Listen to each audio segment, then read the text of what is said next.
il m'appartient donc d'animer cette table ronde sur les jeunes, donc les jeunes et le bonheur. Alors, pour réconcilier peut-être la table d'avant et celle-ci, je voudrais juste citer Sacha Guitry, qui n'est ni économiste ni gérontologue, donc normalement ça doit fâcher personne, qui disait il faut dépenser quand on est jeune l'argent qu'on aura quand on sera vieux.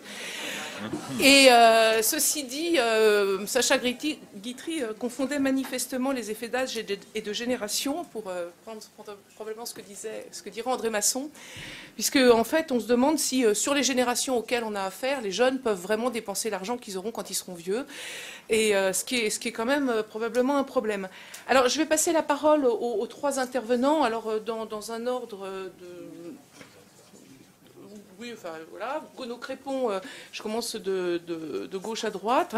Alors Bruno Crépon est professeur à l'école polytechnique et chercheur au CREST.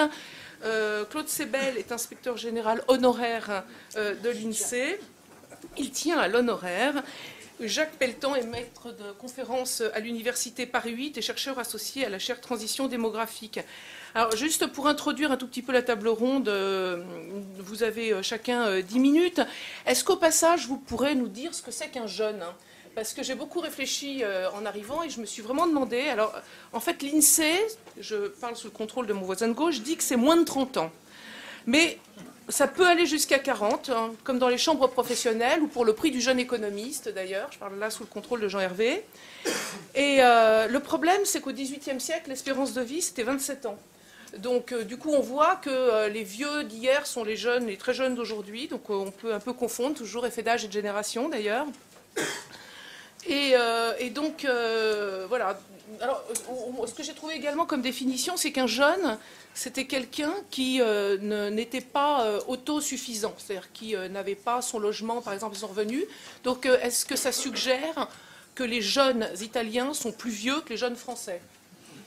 Excusez-moi d'ajouter à la confusion, et je vous passe la parole.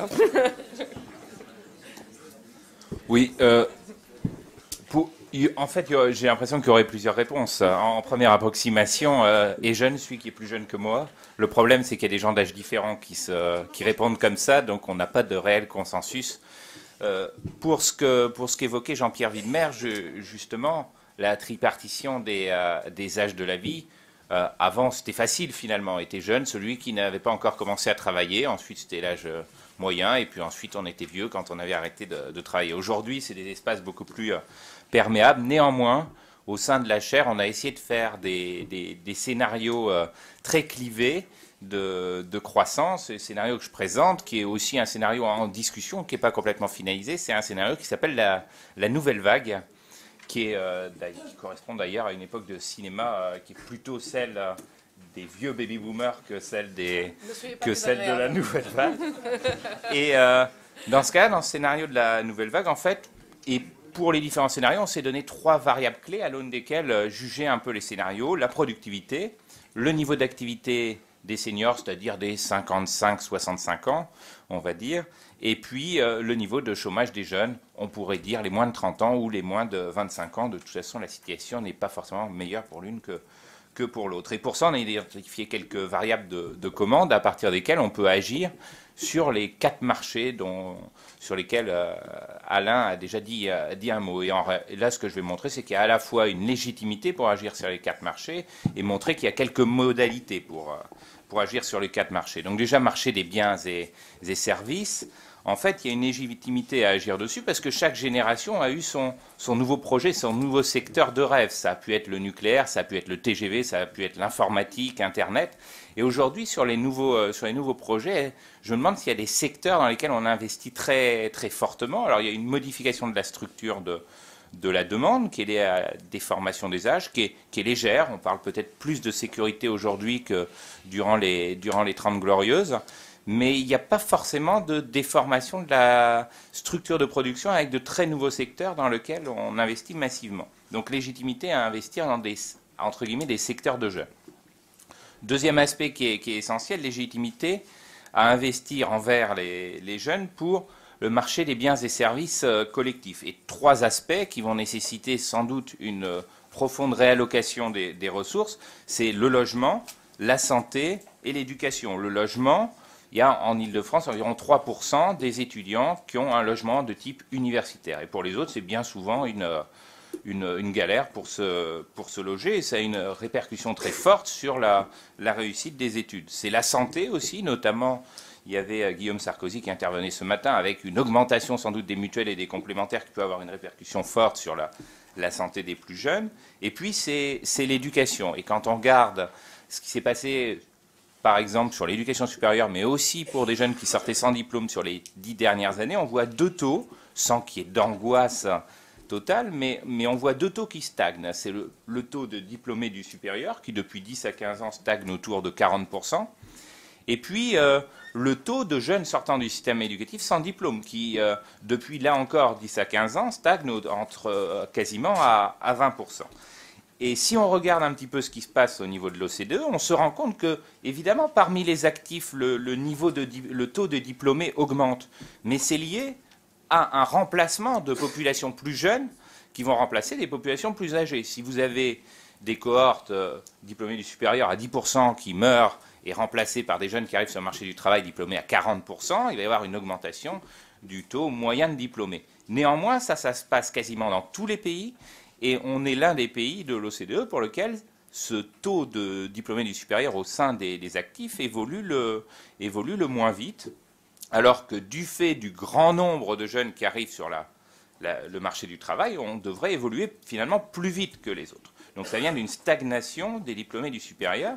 Et puis, à l'autre bout de l'échelle, il y a une stagnation aussi des jeunes qui sortent sans diplôme. Donc, quand je liste tous ces éléments, on a l'impression que ce n'est pas vraiment folichon pour les jeunes et pour la société. On a l'impression que notre chapitre, la nouvelle vague, finalement, c'est une vague destinée à s'échouer sur les plages cannoises ou niçoises, au demeurant fréquentées par les aînés. Donc ce n'est pas folichon, néanmoins il y a des leviers d'action qui existent, qui peuvent se situer au niveau du logement, à la fois sur la construction et programmes de logement, qui peuvent se situer sur les critères d'attribution des logements sociaux notamment, qui peuvent se situer sur la santé et puis sur l'éducation.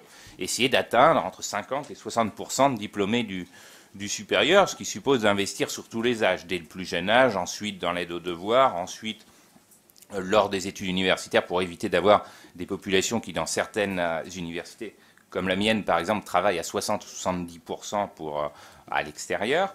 Donc travailler à ces différents niveaux d'âge et pas simplement travailler sur une population autour de 20 ans, notamment par des processus d'entrée parallèle à Sciences Po ou des choses comme ça. Donc c'est à la fois travailler sur le marché des biens et services collectifs, travailler, troisième marché, sur le marché du travail, puisqu'on observe une grande dualité, à la fois dualité des accès au marché du travail et dualité sur le marché du travail entre les plus jeunes et les plus âgés, avec environ 50% d'une classe d'âge qui se retrouve 3 ans après la sortie du système éducatif en CDD, au mieux, donc travailler sur cette dualité. Et il y a deux manières de travailler sur cette dualité. Travailler sur la dualité d'accès au marché du travail, c'est-à-dire essayer de trouver des filières qui sont un petit peu plus valorisées qu'elles ne le sont actuellement, notamment le taux de recours à l'apprentissage est d'environ 10 à 12% en France. Il est 4 fois plus élevé en Allemagne, en Suisse ou au Danemark. Et puis également lutter contre la dualité dans le marché du travail entre les plus jeunes et les plus âgés. Et l'une des pistes, c'est d'avoir qui a déjà été évoqué plusieurs fois, notamment en amont de la précédente campagne présidentielle, c'est d'avoir un contrat de travail unique qui pourrait être modulé en fonction de l'âge, avec des charges croissantes, avec des droits croissants éventuellement, puisque contrat de travail unique, c'est pas facile à vendre, notamment pour des classes d'âge qui sont très majoritairement en CDI. Donc un contrat de travail unique qui peut être une manière de lutter contre la dualité du marché du travail. Et puis quatrième marché sur lequel il est nécessaire sans doute d'agir au profit de ce qu'on pourrait appeler la nouvelle vague, c'est le marché financier, le marché de l'épargne, puisqu'il y a une véritable difficulté à financer des entreprises innovantes. Il y a une épargne, certes, épargne qui pourrait augmenter s'il y a une réforme profonde des retraites, mais la quête est avant tout celle d'une épargne qui est de nature sécurisée et qui ne va pas forcément s'investir sur des projets innovants de long terme. Donc là encore, comment à la fois accélérer la transmission du patrimoine et permettre à une épargne placée à long terme d'être investie dans des projets de long terme. Je pense qu'il faut à la fois jouer sur l'avantage compétitif entre donation et succession, c'est-à-dire que dans la circulation du patrimoine, il y a un avantage comparable. Les familles qui vont transmettre un patrimoine peuvent arbitrer entre la donation et la succession. Et si on veut améliorer l'avantage comparatif de la donation, il y a deux possibilités. Soit on favorise encore plus que ça a été fait les donations, soit on tape de manière très forte sur les successions. Donc les deux sont possibles. Les deux ne sont pas, par contre, différentes en termes de finances publiques et les deux ne sont pas différentes en termes de transmission des inégalités intragénérationnelles. Donc, il y a ces deux possibilités-là. Et il y a aussi la possibilité d'intervention forte de la puissance publique pour encourager l'investissement dans des projets de type innovant et risqué. Et notamment, c'était quelque chose qui était évoqué par Jérôme Glachant, par un partage des risques avec la puissance publique à travers de nouveaux produits d'épargne qui pourraient permettre un partage des risques et encourager ce type d'investissement à la fois d'avenir, innovant et quand même comportant une dose de risque. Alors, si on met en application un tel scénario, qui est une nouvelle vague, mais qui est un petit peu, pour rentrer dans le débat jeune contre vieux quand même, quel impact ça peut avoir sur les trois variables clés? On peut penser, et ça c'est assez fortement documenté par la littérature, notamment Barrault et Lee, sur l'impact de la formation sur la productivité, par Aguillon également, on peut penser qu'on serait capable de se rapprocher des pays qui sont devant nous en termes de productivité. On peut penser également, si les jeunes sont mieux formés et que le marché du travail fonctionne d'une manière moins duale, que le niveau de chômage des jeunes aurait tendance à baisser. Par contre, on peut penser quand même que ce scénario n'est pas concevable de manière pure, et ça appelle aussi le troisième scénario qu'on va voir tout à l'heure, parce que si on applique ça de manière pure, il y a un souci qui se pose sur le taux d'activité des seniors, notamment si on met des charges sociales croissantes en fonction de l'âge, on peut penser que ce sera un obstacle encore supplémentaire au travail des seniors. Donc c'est un scénario qui, à mon avis, est à discuter d'ailleurs d'abord avec vous, à discuter, à proposer, mais qui ne peut pas être conçu de manière pure et décorrélé des notions de géronto-économie et de travail des seniors. Merci. Messieurs, 10 minutes pile. La barre est haute. Bon. Mais je voudrais d'abord remercier les organisateurs du forum de m'avoir demandé de réagir donc brièvement au scénario que vous avez baptisé « Une jeunesse heureuse ». Alors, comme sans doute d'autres dans cette salle, je suis un de ces seniors retraités, actifs et heureux que vous évoquez dans d'autres scénarios.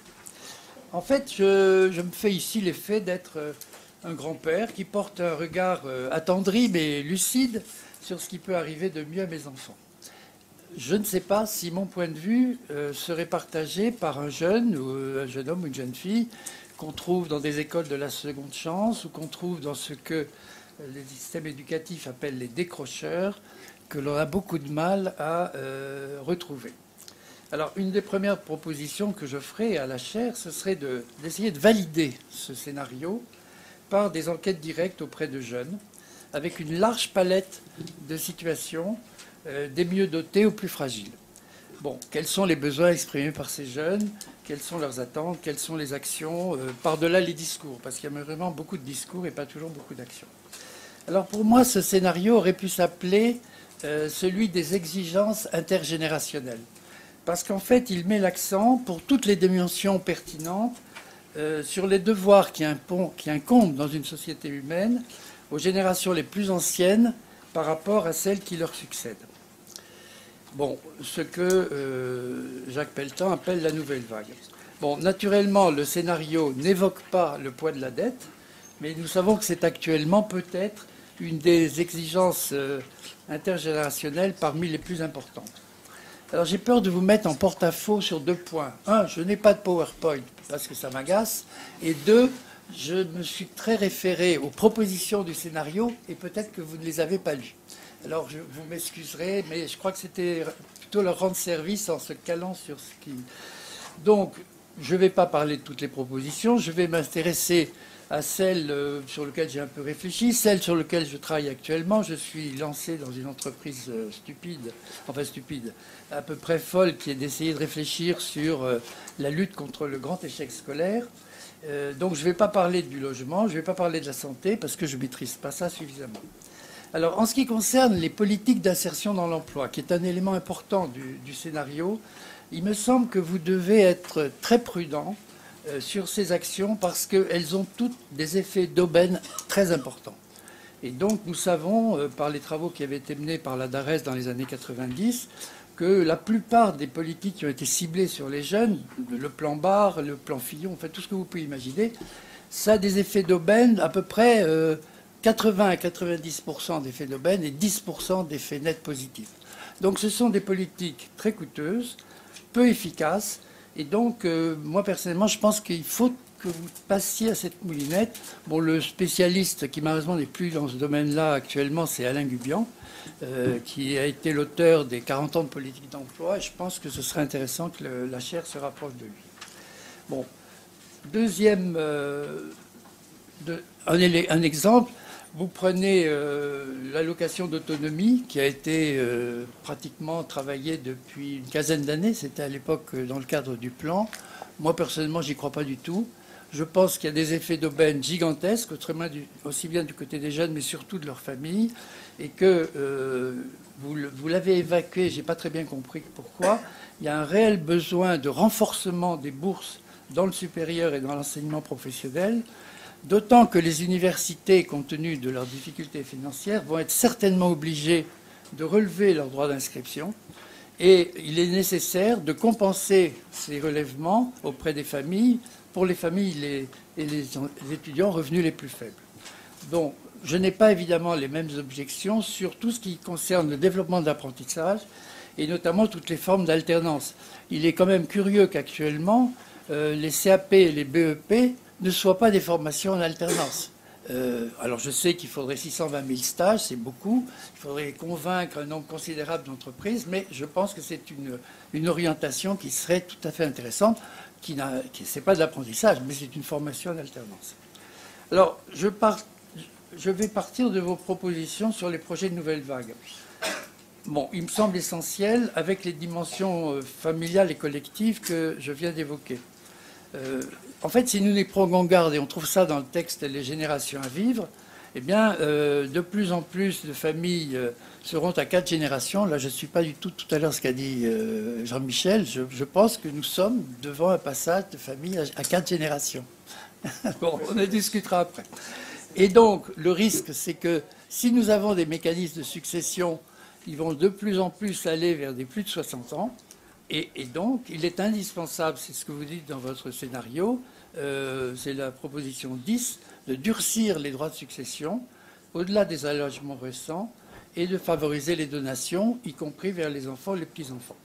Bon, ceci ne suffira pas, mais c'est tout le problème ensuite de la capacité par l'impôt de prélever pour ceux qui n'auront jamais ni d'héritage ni de donation. Alors, le deuxième point qui me semble important dans votre proposition, c'est ce que vous avez appelé le choc de l'offre et cette idée que l'innovation reposant sur un certain nombre de dispositifs nouveaux, il est essentiel de l'accompagner et je pense que les propositions que vous faites sont plutôt tournées vers les modifications du système éducatif et je connais les travaux qui indiquent l'augmentation de productivité que ceci peut entraîner, mais il me semble que c'est quand même un moyen long terme. Alors, à court terme, vous avez proposé des transformations sur le système éducatif. Ces transformations sont essentiellement l'une qui est possible et à notre portée, c'est l'objectif de 50% des sortants du système éducatif diplômés du supérieur. Vous n'en avez pas la primeur puisque c'est un objectif qu'on retrouve dans la loi Fillon de 2005. Mais comme il y a eu depuis, dans le feuilletage législatif, la loi sur l'autonomie des universités 2007, eh bien, il y a eu une multiplication de dispositifs, d'organisations et de structures qui se sont multipliés pour la recherche.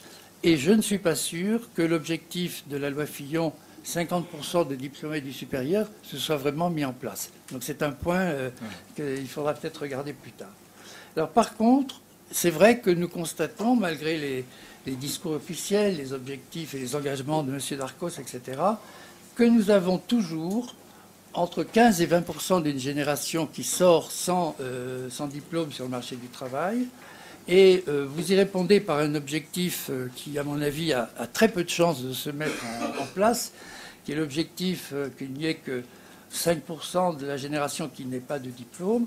En fait, c'est un objectif qui est, disons, sur le papier, parce que nous ne pourrons pas le mettre en œuvre tant que nous n'aurons pas collectivement surmonté les difficultés scolaires, puis l'échec scolaire, qui touche actuellement dans notre pays, dans le cadre de la scolarité obligatoire, entre 15 et 20% des jeunes.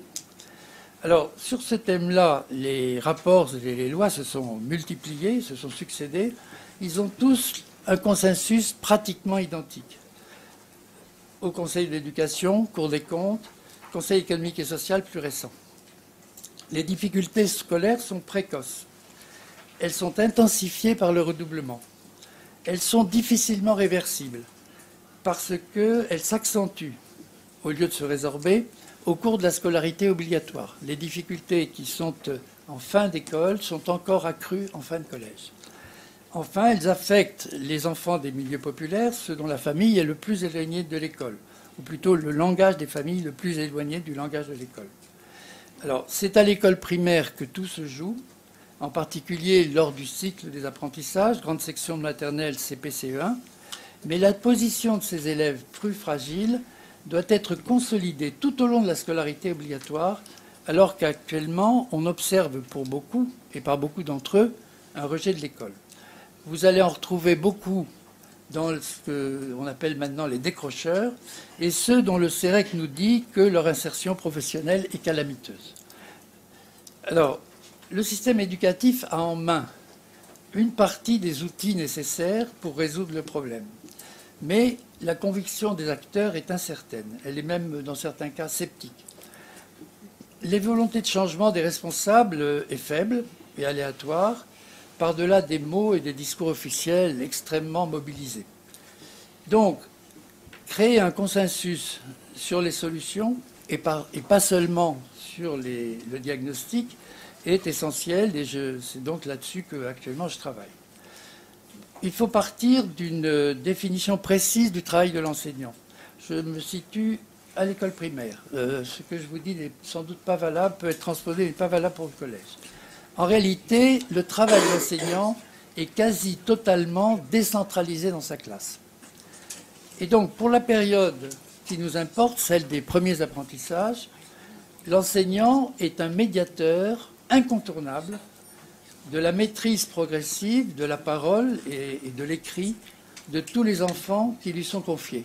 Dans cette phrase, les deux mots indispensables, enfin essentiels, c'est incontournable et médiateur.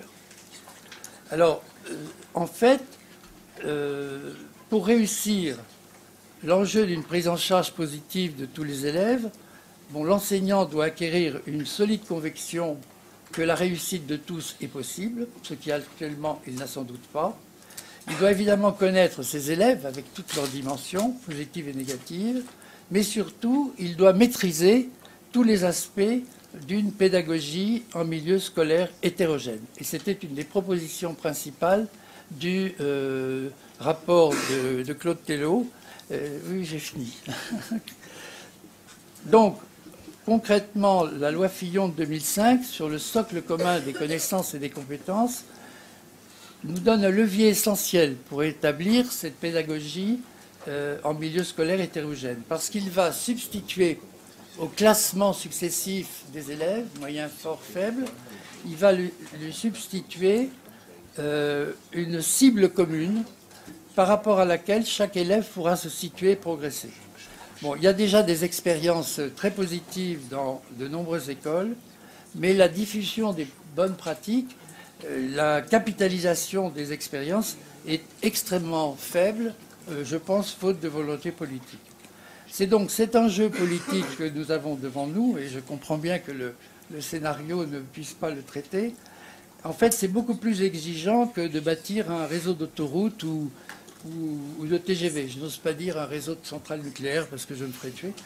Mais il s'agit en réalité de transformation profonde de pratiques et de comportements de centaines de milliers de personnes. Bon, si vous le souhaitez, comme il faut que je m'arrête, on peut y revenir dans la discussion. Bon, avant de passer le relais à Bruno, je vous livre une réflexion générale sur le scénario Une jeunesse heureuse. Bon, dans notre société qui est gérontocratique et mandarinale, qui va porter ce scénario? Sur quelle force pouvez-vous vous appuyer pour faire avancer prise de conscience et propositions? Est-ce que ceci ne devrait pas aussi faire partie des travaux de la chaire Transition démographique, transition économique? Merci.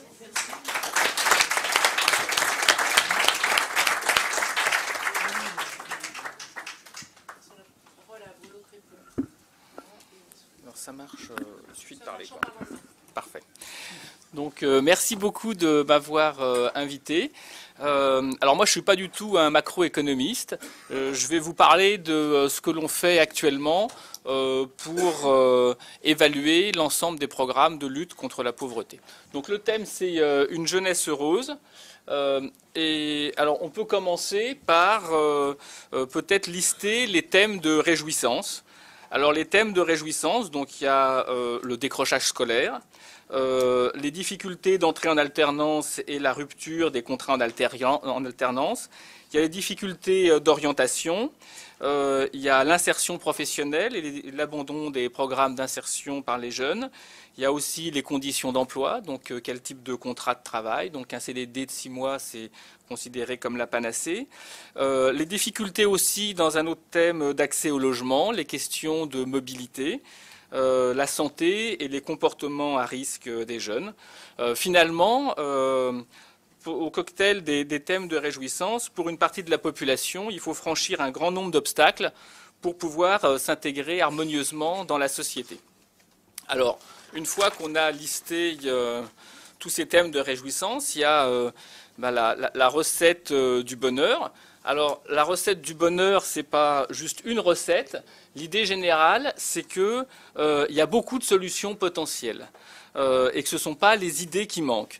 Lorsque Martin Hirsch a organisé le Grenelle de l'insertion, ça devait être en 2006 ou 2007, finalement, il y a eu plus de 800 réponses à l'appel d'offres qu'il a lancé. Donc des idées, il y en a. Il y en a énormément. La question, c'est de savoir si elles sont toutes bonnes, et probablement, elles ne sont sûrement pas toutes bonnes. Il y a des problèmes qui ont des effets qui sont très bénéfiques, il y a des problèmes qui n'ont pas d'effet, et il y a même probablement des programmes qui ont des effets qui sont néfastes, c'est-à-dire des programmes qui vont réduire finalement les chances des jeunes d'accéder au marché du travail, par exemple. Donc c'est important d'avoir des idées, mais c'est tout aussi important de savoir quel est l'effet des programmes qu'on peut concevoir. Il y a un besoin important d'être capable de distinguer entre les bons et les mauvais programmes. Alors ça, c'était l'idée des appels à projets du Fonds d'expérimentation de la jeunesse. Donc l'idée du Fonds d'expérimentation de la jeunesse, c'est de financer des projets innovants à la condition qu'ils soient évalués, c'est-à-dire d'être en mesure de porter une appréciation sur le fait que ces programmes ont atteint leur objectif. Donc le but, bien sûr, au final, c'est d'être capable de bâtir un socle de connaissances qui permettra de concevoir des programmes plus efficaces et qui s'attaqueront aux vrais problèmes. Et éventuellement, une fois que les programmes ont été identifiés comme étant efficaces, de les développer à l'échelle nationale. Alors, bien sûr, il y a une question qui est importante quand on dit évaluer un programme, savoir quel programme va être bon et quel programme va être moins bon. Il y a une question cruciale qui est de savoir comment on va évaluer. C'est nécessaire, quand on évalue, d'avoir une méthode qui soit rigoureuse et qui mette tout le monde d'accord. Parce qu'en général, les avis sur les politiques économiques qu'on peut mettre en œuvre sont souvent très très tranchés. sur qu'est-ce qui marche et qu'est-ce qui ne marche pas. Et fréquemment, les a priori sont fortement ancrés et s'affrontent très très fortement. Et donc pour qu'une évaluation d'un programme puisse produire des résultats qui soient susceptibles d'être entendus, c'est-à-dire qu'effectivement, ils puissent participer à la construction d'un socle de connaissances qui soit partagé par tout le monde, il faut qu'ils aient quelque chose qui ressemble à la force de l'évidence. Il faut qu'on ne puisse pas contester l'évaluation du programme, comme on ne conteste pas le fait qu'il fasse froid le matin quand la température n'est pas celle qu'on voudrait voir quand on regarde le thermomètre. Donc les résultats aussi peuvent avoir des effets qui sont surprenants. Par exemple, on vient de faire récemment une évaluation qui est celle avec Pôle emploi, l'évaluation de l'anonymisation des CV. Donc l'anonymisation des CV, c'était considéré comme un moyen qui était un moyen phare pour lutter contre la discrimination à l'égard des jeunes des banlieues. Eh bien, au total, le résultat est exactement l'inverse de celui auquel on pouvait s'attendre. Et ça, on est capable d'avoir ce résultat-là au terme d'un protocole qu'on a travaillé durablement avec Pôle emploi, qu'on a mis ensuite en œuvre sur le terrain pour regarder précisément quels étaient les effets de ce programme d'anonymisation des CV. Et au total, le résultat est opposé. Enfin, il y a une partie des résultats qu'on obtient qui va exactement dans ce qu'on attend comme effet du CV anonyme, mais il y a aussi une partie des résultats qui contredit complètement ce qu'on pouvait attendre. Donc il faut se donner les moyens d'être surpris, parce que parfois, les résultats auxquels on parvient déjouent complètement les a priori qu'on pouvait avoir. Alors, c'est pour ça que, du point de vue de la méthode, il y a quand on veut regarder comment évaluer, les évaluations randomisées garantissent justement la fiabilité et la transparence qu'on attend d'une évaluation dans ce domaine. Le principe de ces évaluations randomisées, c'est le principe de l'évaluation des traitements en médecine, c'est-à-dire qu'il y a deux populations qui sont affectées au hasard, l'une à être un groupe qui va bénéficier d'un programme et l'autre qui va être un groupe de contrôle. Et lorsque les nombres sont suffisants, des individus qui se trouvent dans un groupe et dans l'autre, quand on va comparer le devenir de ces deux populations, on va trouver, les différences qu'on va trouver pourront être imputables uniquement à l'effet du programme. Et donc ça permet de distinguer les programmes qui marchent et les programmes qui ne marchent pas. Alors, où est-ce qu'on en est actuellement? Donc, voilà un ensemble d'exemples d'expérimentations randomisées qui ont été faites dans le cadre du fonds d'expérimentation de la jeunesse. Donc, il y a la mallette des parents, par exemple, qui est un programme qui est destiné à lutter contre les comportements violents à l'école et d'inattention des élèves à l'école. Donc, c'est un programme qui est extrêmement intéressant parce que, comme l'a dit très bien Claude Sebel au début, les programmes lors de la scolarité sont des programmes qui sont cumulatifs. Et donc l'idée de ce programme est de faire venir les parents dans les écoles, de leur expliquer les règles du jeu de l'école. Donc l'idée au fond du programme, c'est de valoriser la façon dont la famille va pouvoir percevoir l'école. Donc c'est un programme, je trouve que ce programme est extraordinaire parce que c'est un programme, personne n'aurait misé sur ce programme. C'est une idée que les gens considéreraient au mieux comme anecdotique et certainement pas voué à avoir un effet. Et donc le fait d'avoir mis en œuvre ce programme, de l'avoir évalué d'une façon rigoureuse, en se pliant là aussi à un protocole expérimental avec allocation des individus, soit à un groupe de traitement, soit à un groupe de contrôle, de voir ensuite quels étaient les effets de ce programme, ça permet de prouver son efficacité. Donc ce programme a maintenant été généralisé dans un grand nombre d'établissements parce qu'il montre que finalement, en termes de comportement des élèves au sein de l'école, leur capacité à recevoir l'enseignement qu'on leur donne, il a des effets qui sont extrêmement importants. Et puis il y a tout un tas, je ne vais pas les lister tous, tout un tas de programmes qu'on est en train d'évaluer avec le fonds d'expérimentation de la jeunesse, les groupements de créateurs, qui est un programme qui est extrêmement intéressant, aussi pour regarder les problèmes d'accès au logement il y a un programme dans le Bas-Rhin où le Conseil général se porte caution pour les jeunes, pour qu'ils puissent accéder au logement. Il y a aussi la question de la nature de l'accompagnement que peuvent recevoir les jeunes diplômés qui sont au chômage. Il y a aussi des programmes qui sont liés à la lutte à lutter contre l'absence de recours aux soins pour les jeunes des missions locales, donc, qui regardent les problèmes de santé. Le programme aussi très emblématique qui est 1000 permis de conduire. Donc, les jeunes dans les banlieues ont un énorme problème de mobilité. Souvent, ils restent uniquement confinés dans leur cité et pour eux, c'est extrêmement difficile d'en sortir. Donc, 1000 permis de conduire, c'est une façon de regarder la question de mobilité. Et puis, il y a aussi un grand programme qu'on est en train d'évaluer, qui est celui de la ressource contractuelle d'autonomie, qui probablement fait référence à ce que disait Claude auparavant, et qui est lié au fait que beaucoup de jeunes, lorsqu'ils sont dans un programme d'insertion, finalement décrochent de ce programme et abandonnent ce programme. Donc, on a beau essayer de mettre à leur disposition tout un tas de moyens, eux-mêmes ne trouvent pas la motivation pour rentrer assidûment dans ce programme. Et donc, ce programme ressources contractuelles d'autonomie consiste à leur donner une rémunération tant que ils sont susceptibles de rester, tant qu'ils restent dans leur programme. Voilà. Donc, je voulais parler aussi du Poverty Action Lab. Donc, le Poverty Action Lab, c'est un laboratoire qui, dans le monde, s'est construit sur une idée de faire cette idée de faire des évaluations de programmes avec cette méthode randomisée. Donc, il a été créé par Esther Duflo et il a maintenant des antennes aussi bien en Europe qu'en Afrique, en Inde, aux Philippines et en Amérique du Sud. Et il y a maintenant un grand nombre de chercheurs qui sont affiliés à ce réseau. Donc, l'idée générale est que il y a aussi des grandes fondations qui travaillent avec ce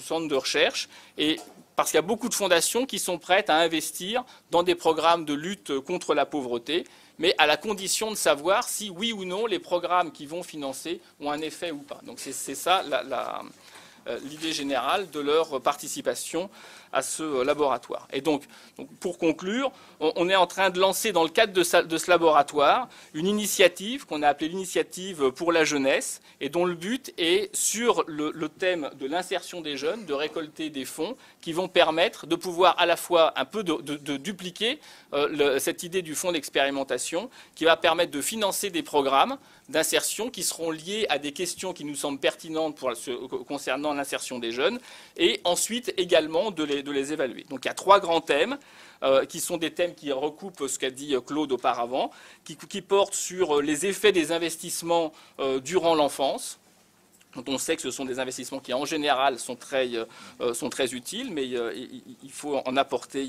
l'évidence. Et puis, aussi, les problèmes que rencontrent les jeunes à l'heure des choix. Il y a bien un moment où les jeunes choisissent, et donc quelles sont les capacités qu'il faut avoir, les attitudes qu'il faut avoir pour opérer des choix. Et puis, finalement, quelle intégration, en essayant d'avoir le courage de porter des questions comme celle du rôle des contrats, auxquels il était fait référence auparavant, mais aussi sur l'efficacité des politiques d'insertion, par exemple, des emplois subventionnés, par exemple des emplois jeunes. Voilà, donc c'est tout ce que je voulais dire. Moi, je considère que la création du fonds d'expérimentation de la jeunesse par Martin Hirsch, je considère que c'est une sorte de révolution un petit peu dans la façon de concevoir les programmes et de faire progresser notre connaissance sur l'effet de ces programmes dans l'insertion des jeunes. Et j'espère qu'avec toutes ces initiatives qu'on est en train de mettre, on pourra apporter des réponses à des questions qui sont importantes et qui permettront d'envisager l'avenir d'une façon plus sereine. Voilà, merci. Bien, merci beaucoup. Donc, est-ce que on va passer à la phase du débat. Donc, voilà, André Masson a une question. Lancer le débat. Sur ce scénario Nouvelle Vague, en particulier chez Claude Sebel, on a l'impression qu'il faut un plan école. C'est ça, un plan école, il faut dépenser pour l'école et tout. Bon, alors d'où l'idée qu'il a dit à la fin de son intervention, comment le financer, comment le faire accepter par la société, où trouver l'argent. Alors il y a deux possibilités, j'ai l'impression, où vous décidez à taille donnée d'une réorientation de l'État-providence vers les jeunes. C'est une version que j'appelle d'égalité citoyenne, que d'autres appelleraient social-démocrate. Donc c'est l'idée que d'une certaine manière, il faut diminuer les dépenses pour la retraite, pour les réorienter vers les dépenses actives pour les jeunes. Et l'idée, c'est donc, dans ce scénario-là, que c'est les jeunes qui supportent les risques d'absence de qualification, mères célibataires, etc., etc. Et que pour les plus âgés, on va développer les services à la personne, mais qu'on peut diminuer les pensions. Une manière de le faire, c'est les comptes notionnels qui... Bon, une idée, c'est donc diminuer les retraites pour augmenter les dépenses pour ça. L'autre possibilité, c'est être plutôt dans un scénario, enfin, d'une vision de solidarité entre générations, qui fait donc que, d'une certaine manière... ce sont les jeunes qu'on aura éduqués qui payeront nos retraites. Et si on les a mal éduqués, on ne va pas beaucoup leur donner des bonnes retraites. Donc c'est le mécanisme de solidarité entre générations qui est quand même un sport de combat, pour parler comme Pierre Bourdieu. Et on peut avoir des fonctions de rappel, parce que cette solidarité entre générations est importante. On peut décider, par exemple, que les retraites, à partir d'un certain niveau de retraite, les retraites élevées, seraient indexées ou indicées sur un indicateur de la réussite des jeunes sans qualification, des jeunes peu qualifiés. De telle manière que les vieux ne puissent pas dire « après moi le déluge », mais soient directement intéressés par le partage des risques à la réussite des jeunes pauvres. Donc ça suppose effectivement certaines révolutions culturelles.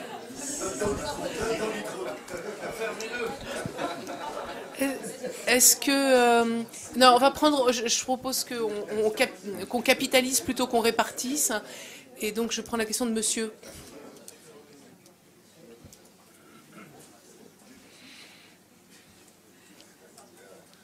Bonjour, je voulais juste, ça m'intéresse beaucoup de rebondir sur ce qui vient d'être dit, pour partager un exemple qui a eu lieu au Brésil avec le déploiement d'une monnaie complémentaire qui s'appelle le Saber.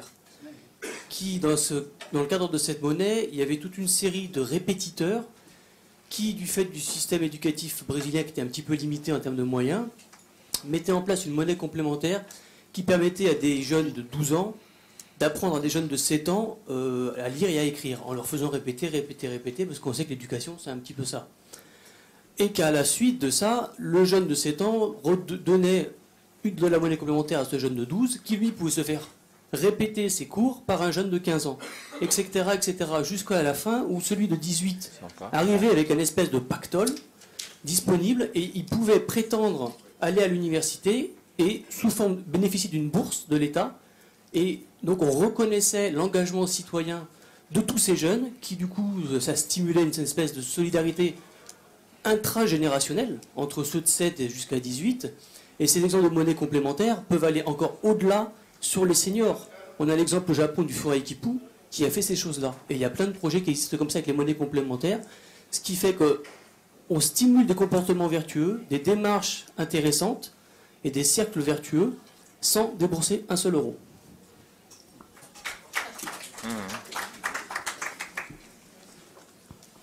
Une question là-bas, monsieur. Là-bas. Donc merci. J'ai vraiment une question et pas une remarque. Parmi les différents dispositifs pour l'insertion professionnelle, on a évoqué différents dispositifs qui coûtent. Moi, quelque chose qui me frappe, c'est la multiplication des stages auxquels on contraint les jeunes dans une entreprise, ce qui signifie qu'une entreprise peut avoir gratuitement ou à très faible prix un bac+5 qui a marné pendant des années et sans très peu le rémunérer. Est-ce que ça vous paraît une vue totalement personnelle et inadaptée, ou bien est-ce que le fait de faire on arrête ce système de stage pour faire rentrer des jeunes directement sur le marché de l'emploi, quitte à les payer moins cher dans un premier temps, vous paraît une solution possible de rendre un jeune plus autonome et donc, a priori, plus heureux? Est-ce qu'il y a d'autres questions?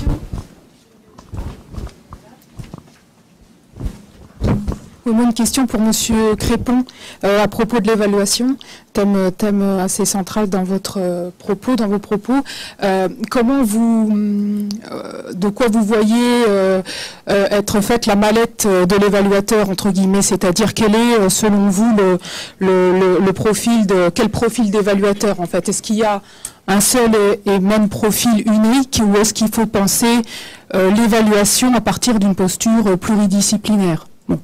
Et parce qu'on sait qu'en fonction de la posture de l'évaluateur, on va avoir des hypothèses différentes pour conduire l'évaluation ensuite. Bien, on va arrêter les questions ici, sauf s'il y a vraiment une question rentrée. Bon, il y a un monsieur là, c'est la dernière. Mon Dieu, je suis sans doute le plus vieux ici, alors permettez-moi d'avoir une petite place dans le discours. j'ai été un peu surpris et je trouve que vous êtes très, très bienveillant vis-à-vis des gens qui sont à la retraite ou enfin des générations plus vieilles. Je vous dirais que moi, je suis plutôt sévère. Bien sûr, mon discours est facile parce que vous êtes tous plus jeunes que moi.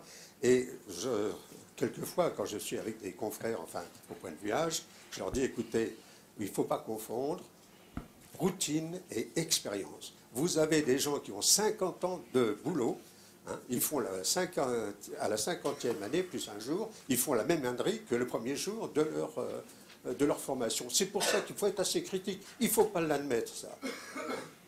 Et puis, alors, je crois que... Donc, c'est pour ça que, pour moi, l'innovation, ça ne doit pas être uniquement l'affaire des jeunes, et puis les autres, ben, ma foi, feront en quelque sorte la vaisselle. Non, l'innovation, elle doit être partout, mais ça suppose que dans nos enseignements, eh bien, on a une préparation permanente à l'innovation. Regardez, par exemple, en ce qui concerne l'éducation, on vous apprend les savoirs, savoir-être, savoir-faire. Il y a un savoir dont on ne parle jamais, c'est le savoir devenir. Ce que je fais aujourd'hui n'est pas valable demain. Ce que je fais ici n'est pas valable ailleurs. Moi, j'ai souffert de voir justement des pauvres Africains qui avaient été dans toutes les universités françaises, américaines ou russes et qui revenaient véritablement coupés de la réalité. Et là, je pense qu'il faut trait d'union, penser. Mais quand vous écrivez repenser dans un discours, on vous gomme bien sûr le trait d'union parce que c'est pas bien. Bien, monsieur, merci beaucoup. Oui, j'aurais beaucoup de choses à dire, mais enfin, excusez-moi. Non, pendant le cocktail. On va balayer dans ce sens-là. Donc, Jacques va commencer. Quelques réponses dans le sens où ça me vient. D'abord, merci beaucoup à Claude Sebel qui a fait beaucoup de remarques qui permettront d'améliorer le chapitre de l'ouvrage. Sur le fait d'atteindre 50% ou plus de diplômés du supérieur et d'avoir 5% ou moins de sortants du système éducatif sans diplôme, et évidemment, on le concevait comme une allocation des ressources avec de l'investissement dès le plus jeune âge et une forme de plan école, c'est-à-dire à la fois aider aux devoirs, peut-être avec le système Saber qui encouragerait ou quelque chose de ce type-là, et puis aussi un petit peu plus tard au niveau du collège, du lycée, et du passage à l'université, où j'ai pas eu l'occasion d'en dire un mot, où on observe du plus jeune âge à l'âge le plus âgé des étudiants une ségrégation territoriale qui est absolument féroce et qui nuit très fortement à la réussite des diplômes à tous les niveaux de diplôme, que ce soit au niveau universitaire ou que ce soit au niveau collège et lycée. Certes, il peut y avoir des questions d'effet d'aubaine qui sont toujours très, très difficiles, à mesurer, mais quand on parle de favoriser l'insertion dans le travail en évitant la dualité des contrats CDI et CDD, finalement, je ne sais pas s'il y a un effet d'aubaine, puisque finalement, ça ne coûte pas un centime, on légifère et on peut dire qu'on supprime, on fait un contrat de travail, on fait un contrat de travail unique et pas de CDI et de CDD. Alors il y a le cas précis des stages que vous évoquez.